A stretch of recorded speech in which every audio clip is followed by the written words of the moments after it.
Hoy tenemos con nosotros en Voces Diversas a una empresaria y a la presidenta de APROEMA. Ella cuida el medio ambiente desde su empresa, incluso que es CEO de PMA Nutrigras. Arantxa, bienvenida a Voces Diversas. Muchas gracias, Nacho. Bueno, encantadísima. Así me gusta, que estés encantada y que, sobre todo, nosotros tenemos que estar encantados con el trabajo que hacéis desde tu empresa y desde APROEMA, desde la asociación. Cuéntanos primero qué es ser presidenta de APROEMA y qué es APROEMA. APROEMA es la Asociación Profesional de Empresas Medioambientales de Galicia. Somos una asociación a nivel autonómico. ¿Qué es ser presidenta? Pues es una suerte. Me siento muy afortunada el poder representar a compañeros del sector medioambiental, empresas que trabajan para y por el medio ambiente, tanto como gestores de residuos, como servicios transversales, consultorías, abogados, gestores intermedios, incluso ahora ya grandes productores de residuos aquí en la comunidad autónoma. Y poder aunar las voces y el sentir del sector, pues es de personas con suerte, y yo soy muy afortunada. Tengo que decir que uno de tus hashtags es sostenibilidad con rigor. Sí. ¿Por qué? Porque mira, hay mucha leyenda urbana sobre la sostenibilidad, hay mucho habla barato de la sostenibilidad, hay mucha confusión, ¿no? Y esto es cuando todo el mundo se reconvierte a una nueva profesión y ahora todo el mundo es consejero de sostenibilidad, ayuda con la sostenibilidad, es del departamento de sostenibilidad. La sostenibilidad hay que creérsela, tiene que tener un rigor y también hay que saber hasta dónde llega la sostenibilidad y qué puede convertirse en una materia prima o no. Tiene que tener rigor para que realmente sea entendible y forme un hábito en las personas. De ahí lo de sostenibilidad con rigor. Se me habían ocurrido otros muchos, pero eran súper largos. Y ya sostenibilidad es amplia la palabra. Decir sostenibilidad, decir medio ambiente, reciclado, que es a lo que te dedicas también en tu vida profesional, ¿cómo se está haciendo en España? Y no solo en España, en Europa. Pues mira, se está haciendo de una manera muy escalonada. No podemos decir que Europa tiene una visión o una única manera de hacer las cosas. Realmente, medio ambiente, siempre, ya si lo vemos más a pequeño, no a nivel europeo, sino a nivel estatal, son competencias propias de cada comunidad autónoma. Imagínate, aquí en España, ya cada comunidad con sus legislaciones y su forma de ver las cosas y de priorizar. Europa es lo mismo. Cada país tiene unas reglas, tiene unos principios básicos que seguir, pero después está mucho ese calendario, por mucho que nos hablan de la Agenda 2030, que ahora ya están hablando de la 2035, y déjanos que verás tú a qué año vas a llegar. Es muy escalonado. Hay realmente países ejemplares y hay países que no se prodigan tanto en sostenibilidad, pero sí que tienen hábitos sostenibles.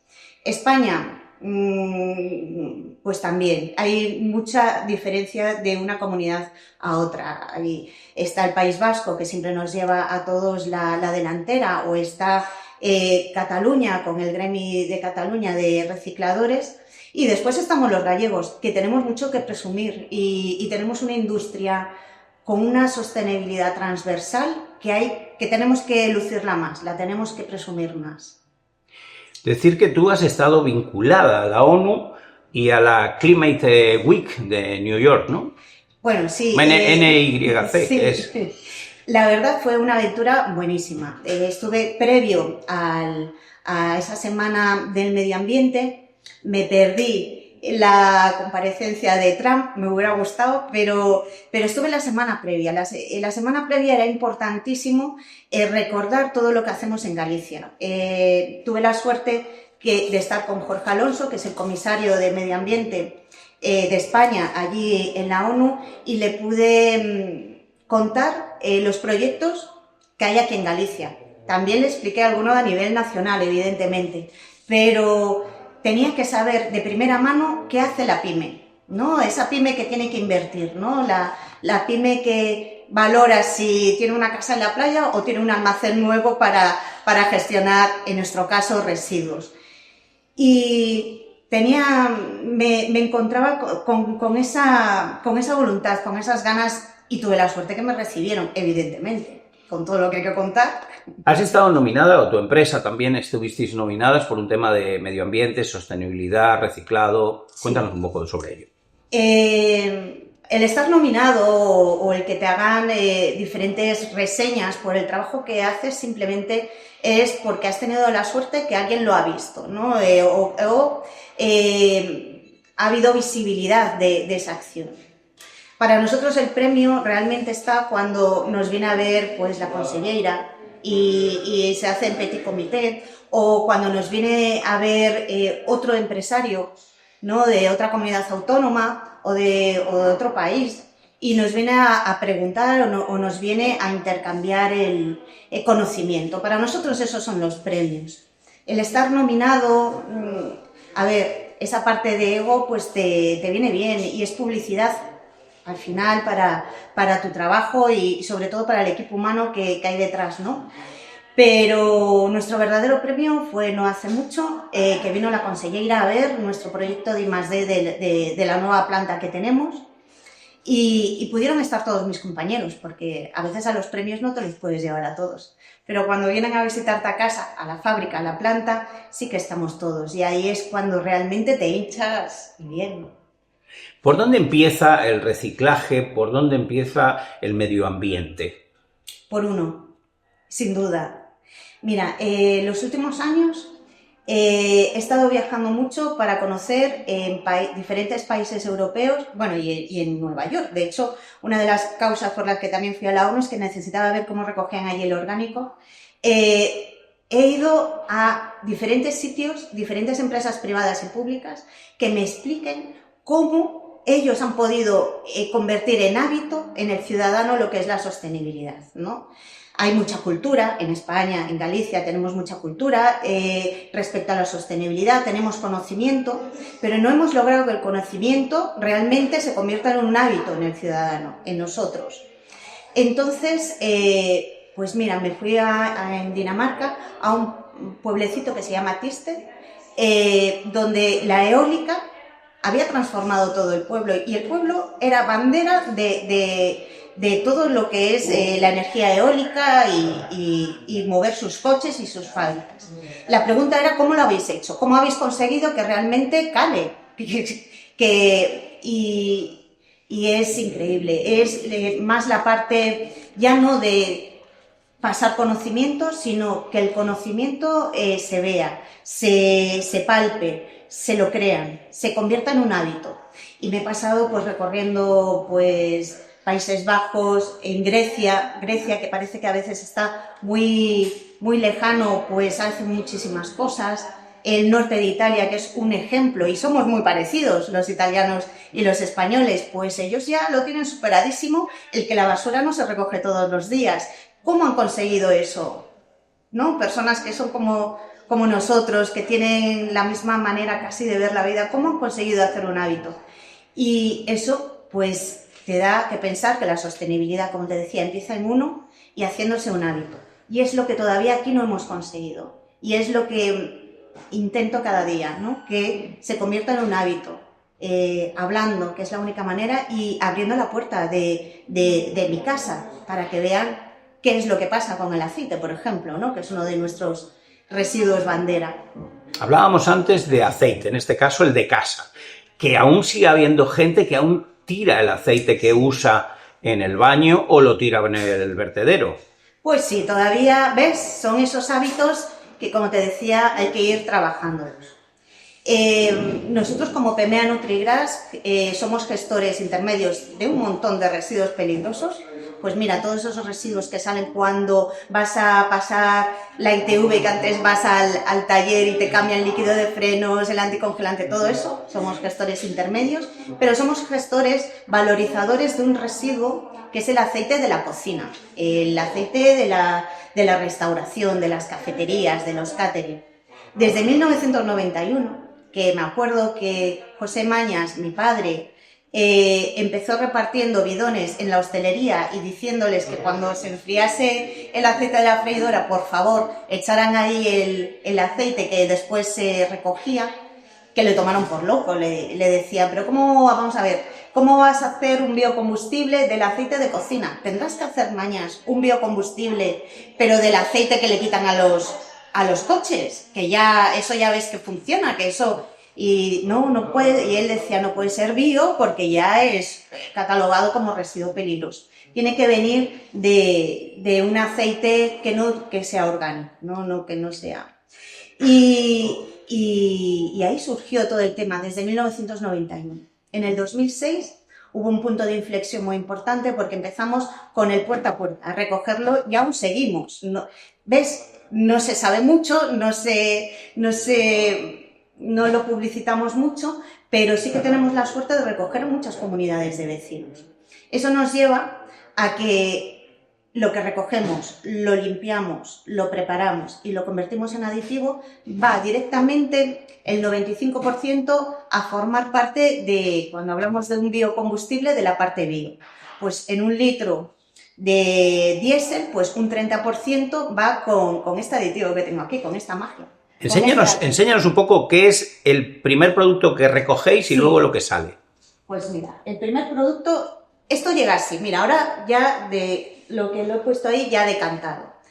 El aceite llega con agua, llega con restos de fritura, con trozos de patata, viene de todo, imagínate. Y viene todo mezclado, no es homogéneo, hay quien utiliza muchas veces el aceite y entonces la acidez cambia. Tiene una acidez más alta, otros pues tienen una acidez muy baja porque casi no lo fríen, lo utilizan solamente una vez. Entonces, ¿qué tenemos que hacer?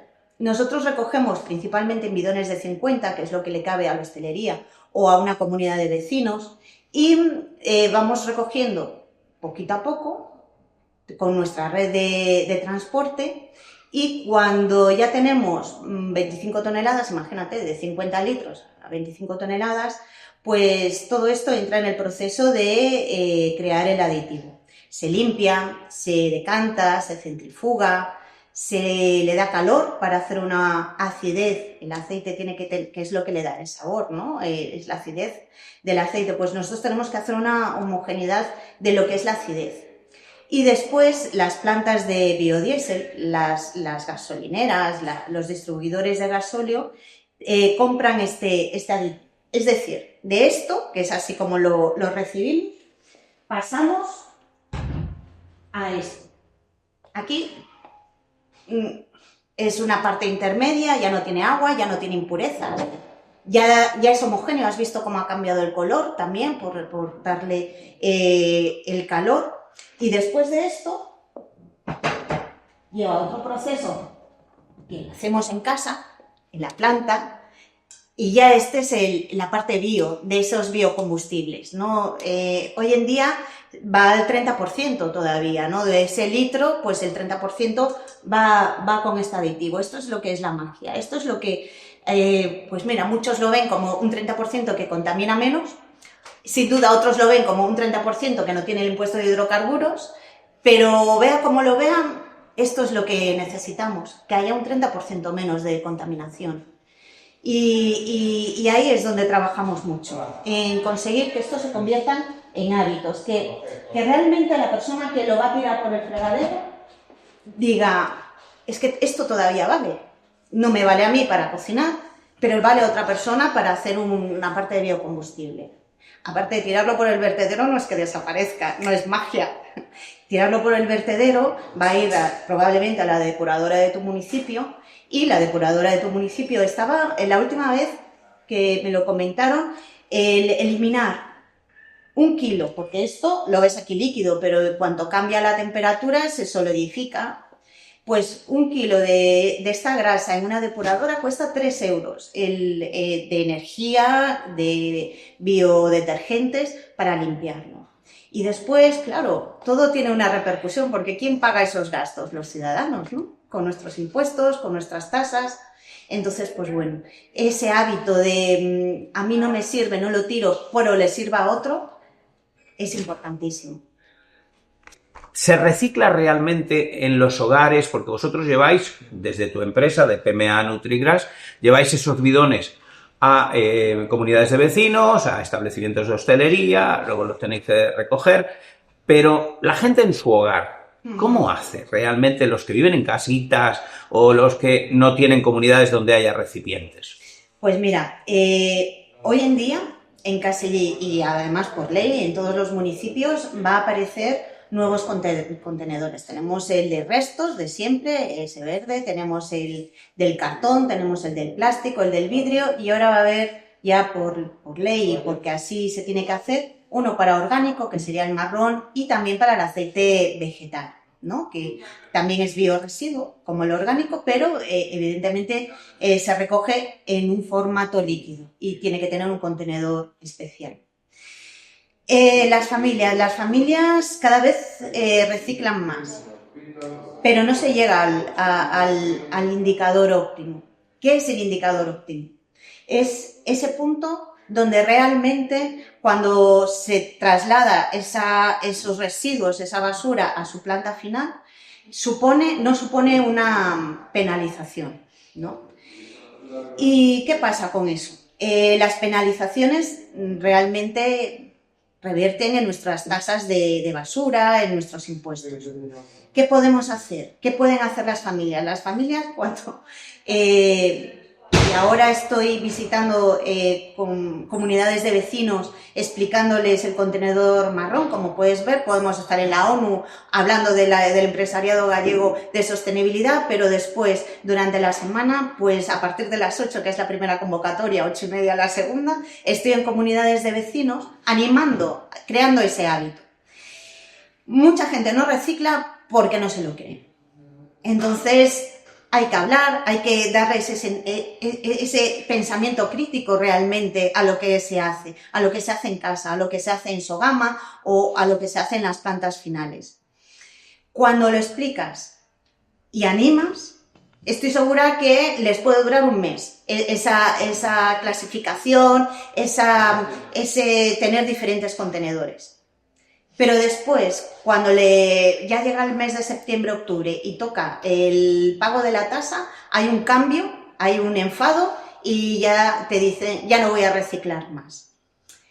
Mientras el reciclar sea algo que lo veas como una ganancia económica o como una rebaja económica, o lo veas como algo de ahora me apetece, ahora lo hago y después no lo hago, no vas a crear ese hábito, no vas a ayudar a mantener realmente que tu municipio, que tu ayuntamiento mantenga esos indicadores que nos exigen a todos, como a las empresas, a los municipios, también son empresas y tienen que cumplir unos objetivos y unos indicadores. Hay ganas de reciclar, se cree en la sostenibilidad, pero no te lo acabas de creer. ¿Sabes eso que todavía para creértelo hay que meter los dedos, ¿no?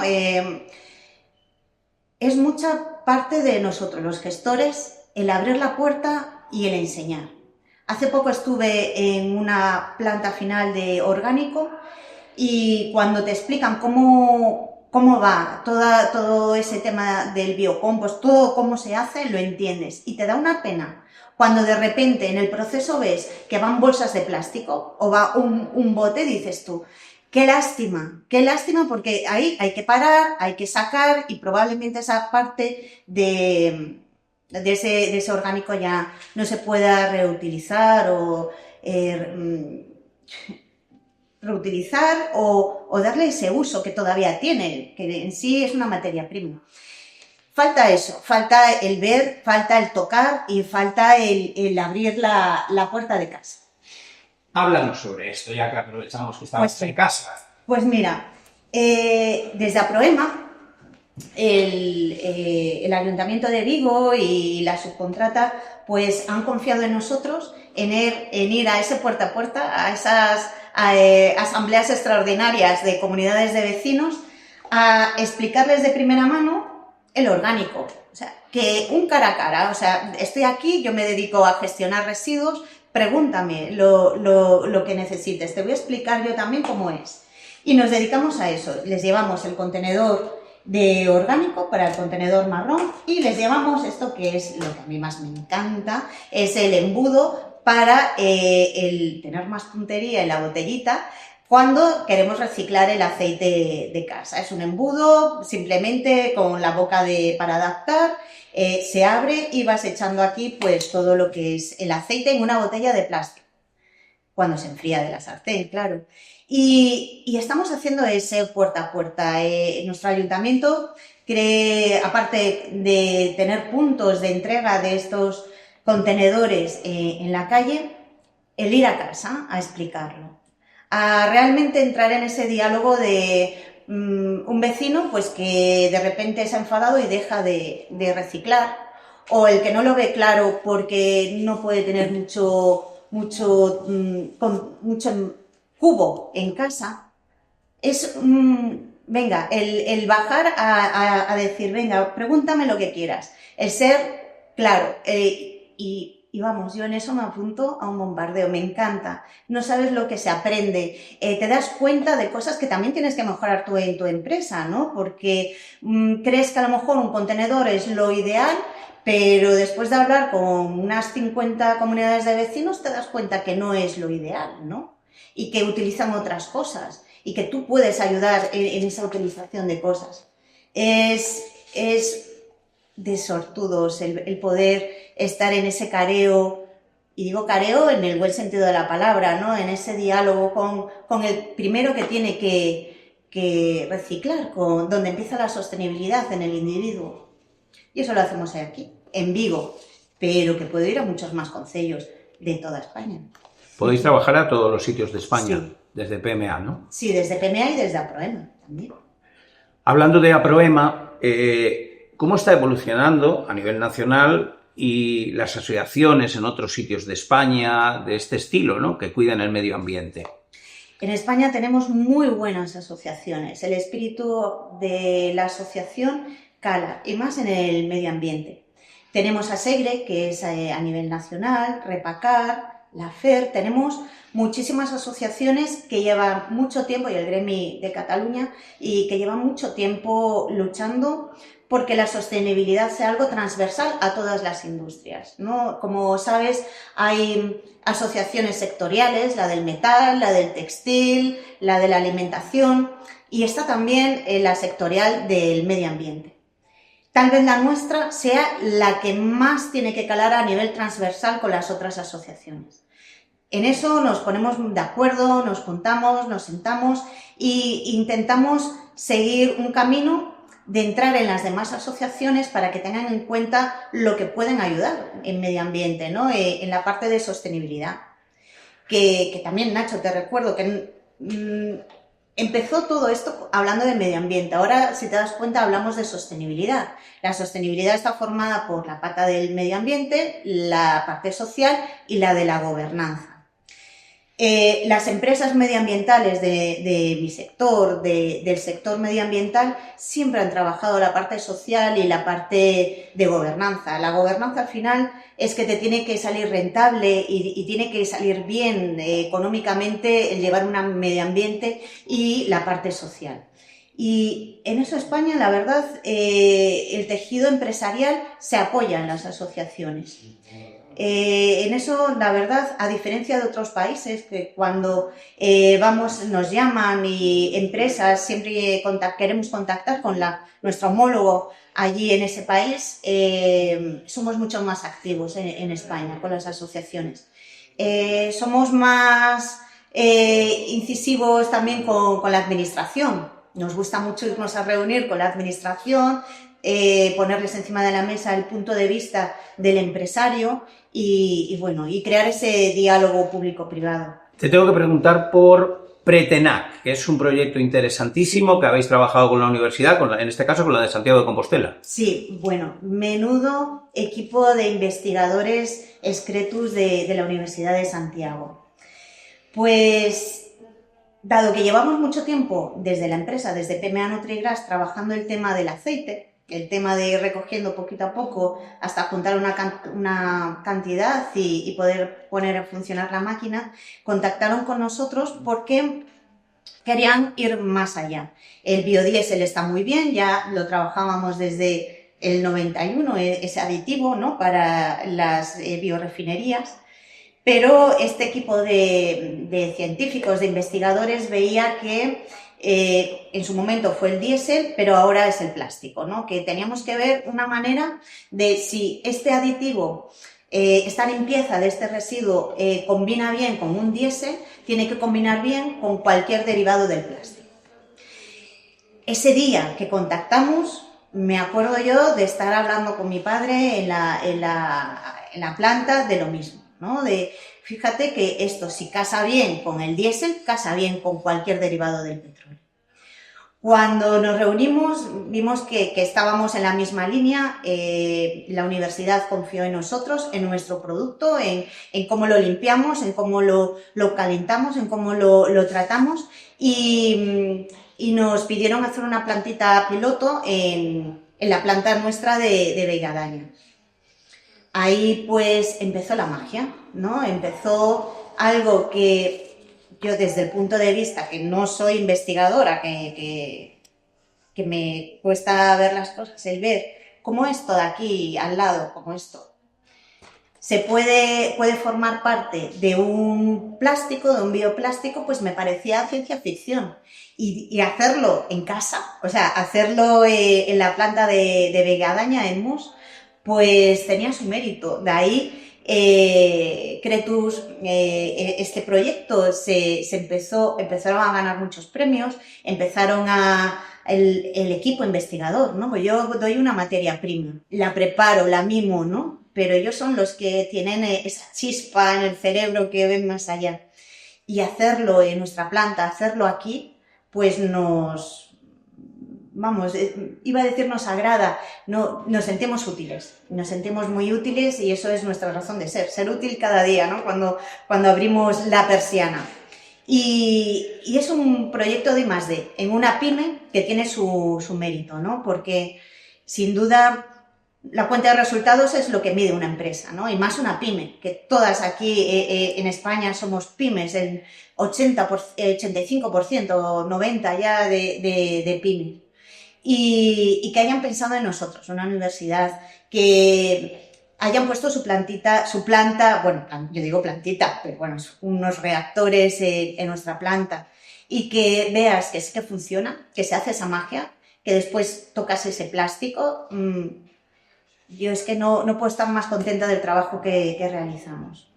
¿Qué se distingue de una empresa sostenible de una que parece que quiere serlo? Se ve a leguas. Es que al final se ve a leguas.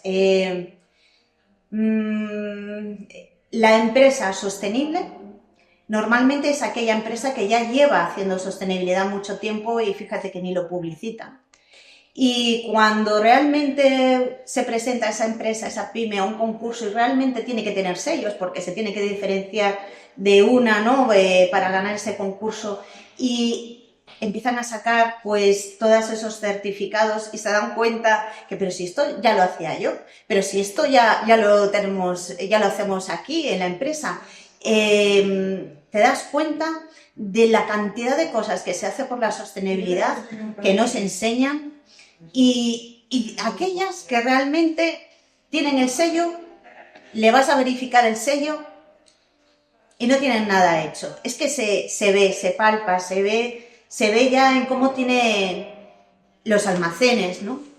Hoy en día toda empresa tiene que tener una zona para sus residuos, para sus excedentes, ¿no?, para aquello que los recortes, como digo yo, ¿no?, lo que les sobra de sus procesos o de la prestación de su servicio.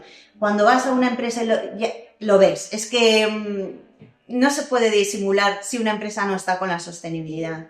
Le falta esa agilidad, ¿no?, de poder aprovechar al máximo su materia prima, de exprimirla al máximo, porque la puede reutilizar o porque la puede pasar a otro sector, a otra empresa, y sacar también un rendimiento por eso. Se nota la manera de cuidar sus excedentes, se nota muchísimo. Lamentablemente hay muchas que la mona, aunque se vista de seda, mona se queda, ¿no?, pero todavía hay. Está en Aproema y en empresas como PMA NutriGrass el crear ese hábito e irlo cambiando en el día a día. Eres mujer, tradicionalmente sí. En un sector de hombres. ¿Cuál es el camino? ¿Cómo ha sido el camino? El camino es valer por tu trabajo, por tu constancia y por no parar. Como mujer, pues sí, tienes que hablar de conciliación, tienes que hablar de techos, de cristal. A mí lo que más me ha servido para romper esos estereotipos es mi constancia y el trabajo, que he ido combinando con la conciliación. Me acuerdo en unas jornadas también de conciliación que otra compañera me echaba en cara que yo conciliaba, pero en el trabajo, ¿no? Que yo a mi hijo, Bruno, ahora tiene ya 16 años, desde pequeñito me lo llevaba a todos los sitios. De hecho, me lo llevé también a la reunión con la ONU para que lo viviera, ¿no? Y vamos, es que... conciliar, y cuando realmente vives tu trabajo y eres constante, no tienes ningún problema con conciliar, porque lo que necesitan las otras empresas o las reuniones a las que tienes que ir o los actos a los que te llaman, lo que necesitan es que vayas tú, el aportar. Da igual que vayas con hijo, con persona mayor es un poco más complicado, ¿no? Porque ya no se aguantan con cualquier cosa, ¿no? Es complicado, pero te dan todos los medios. Hoy en día, si quieres conciliar y te tienes que mover a diferentes sitios, te ayudan. No hay peros. Prima el que esa persona vaya, ¿no? Y el abrirle la comodidad a poder conciliar pues con persona mayor, que eso hay que recordarlo mucho, que no todos son niños.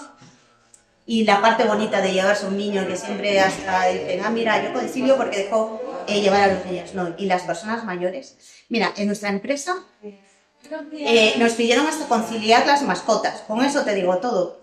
Y yo pensaba que éramos pioneros, pero me acuerdo que fui hace ya mucho tiempo a medio rural, bueno, a una oficina pública, y entre todos los trabajadores habían habilitado una zona para conciliar la mascota, que eso hay que tenerlo en cuenta. O sea, hay que conciliar mucho, cada uno tiene su punto de conciliación, pero como mujer, a mí lo que más me ha abierto la puerta es la constancia y el trabajo y el vivir a tope lo que creo.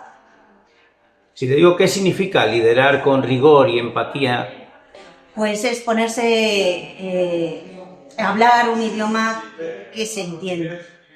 Yo no puedo hablar de cuenta de resultados porque a nadie le va a importar mi cuenta de resultados y si esto es rentable o no es rentable, pero sí que le va a importar a la gente cómo lo hago y por qué lo hago, ¿no? Y desde luego el crear esa curiosidad de si yo lo hago, ¿por qué no lo vas a hacer tú? Si yo lo hago es porque veo que funciona. Y crear esa curiosidad. Liderar a veces está en enseñar, no en marcar un camino, sino en enseñar que las cosas pueden funcionar. Y eso es la manera que tenemos de liderar en Aproema y en PMA NutriGrass. Por el ejemplo, un líder tiene que ser ejemplo. Un líder tiene que demostrar que lo que dice se hace. Demostrar con el ejemplo, ¿no? A Dios rogando y con el mazo dando. Estoy hoy muy de refranera. Si tuvieras que definir tu estilo de liderazgo en 3 palabras. Fíjate, no quiero repetitiva, pero constancia, el no darte por no tirar la toalla nunca. Y en sostenibilidad hay momentos que te dan ganas, como en muchos sectores, como en el trabajo, de tirar la toalla, pero esa constancia. El echarle ganas, el creerte lo que haces. No hay nada mejor que cuando empiezas un proyecto nuevo, el entenderlo bien. Y eso pasa cuando no solamente ves la parte de beneficio, y hablar con un lenguaje que se entienda para todos. El liderar teniendo en cuenta quién es tu interlocutor. Y eso te da además una conciencia y un saber de lo que tienes entre manos que no hay quien te tosa después. ¿Qué mensaje le darías a las nuevas generaciones? Wow, eso es que me viene a la mente mi hijo y sobre todo los que acaban ahora ya la facultad o están empezando. Pues mira, lo que me decía a mí mi padre, que hay que empezar a veces por abajo, pero no por una escalada, sino porque es la mejor manera de conocer las cosas. Me gusta mucho la parte poética de dedícate a lo que te gusta y dedícate a lo que es tu vocación, porque entonces nunca tendrás que trabajar, siempre será... no. A ver, tenemos que ser conscientes que el entorno está cambiando mucho, que va a haber y hay ya nuevas profesiones que, vamos, no somos ni conscientes, pero que el nexo común para seguir adelante es creer en lo que haces, el conocer, y se conoce desde abajo, se conoce desde, como digo yo, desde la materia prima inicial. Yo puedo saber mucho de este residuo, pero lo que me ha dado el conocimiento del residuo es haber conocido primero la materia prima. Y yo lo extrapolaría como consejo, a empezar desde abajo, pero conociendo lo que haces y no tirando la toalla. Cuando estás en ese punto de, yo no sé qué hacer ya, estás a punto de conseguir dar ese paso, no quedarte ahí y trabajar mucho. Es que al final son horas y horas. Quien diga lo contrario, no sé, pero yo ya con la edad que tengo, no puedo decir que hay que reducir. Y mira que a lo mejor muchos empresarios y mucha parte me dirán, no, que ahora la reducción de la jornada laboral. Perdona. Y más si estás en una empresa de servicios.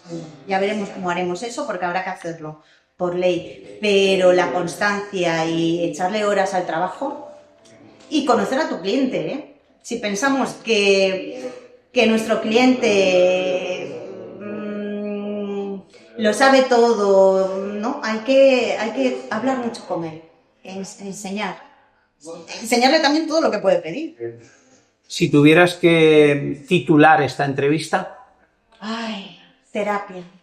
Yo le diría que esto es como terapia. El poder hablar libremente, el decirte, oye, pues hay impuestos, oye, pues mira, que hay que echarle horas, el que me des voz.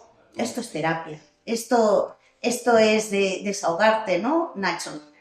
Terapéutico y periodista, yo creo que también va por ahí. Terapia, un micrófono para crear hábitos, el que la gente pregunte.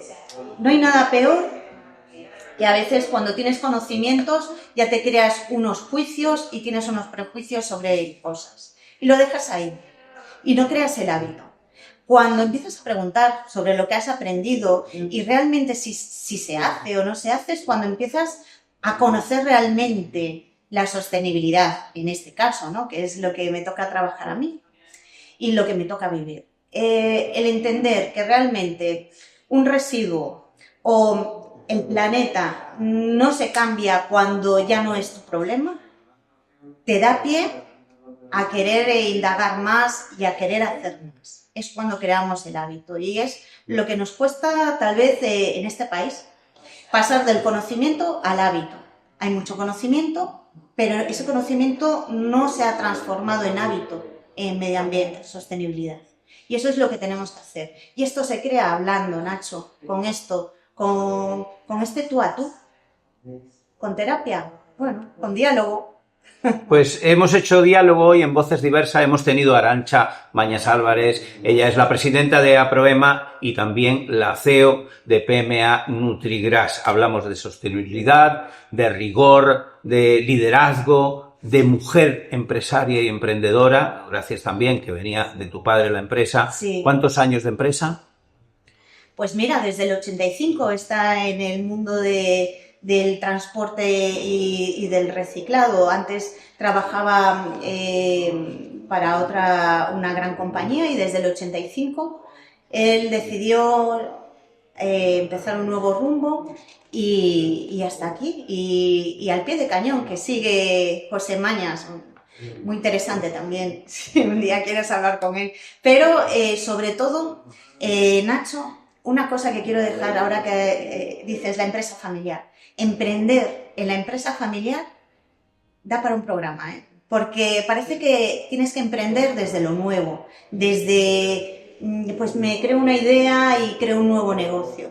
A veces, y más en la estructura empresarial que tenemos en España y en Galicia, habría más relevo generacional si habláramos del emprender en la empresa familiar, el crear nuevas formas de trabajo, porque todo ha ido bien, vale, se puede seguir haciendo, pero se puede mejorar.